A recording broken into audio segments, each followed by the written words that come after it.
Hi everyone, I'm Shreya from Online Help Guide, and in this video I'll show you how to check other viewers on Facebook story. Curious about who's watching your Facebook story, even those who aren't your friends?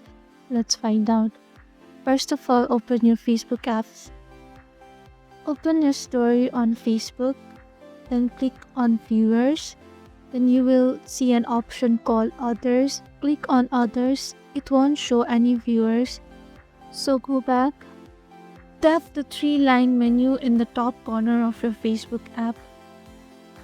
Scroll down and then go to Settings and Privacy. Tap on Settings button. Go to the section Audience and Visibility. Then select the Stories option.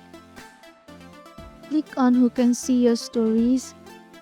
The Others option only appears if your story is set to public. If a story is set to friends or custom, the Others option won't show up. If you're on the custom settings, you will see your friends listed, so choose the custom option. To see others, swipe left to right in the viewers list. You will now see the list of people who aren't your friends but viewed your public story. And that's how you can check other viewers on Facebook story. Thank you for watching Online Help Guide. I hope this video was helpful. If it was, hit the like button and comment if you have any questions or feedback. Also, if you're new to our channel, please subscribe and hit the bell icon so you won't miss any of our upcoming videos.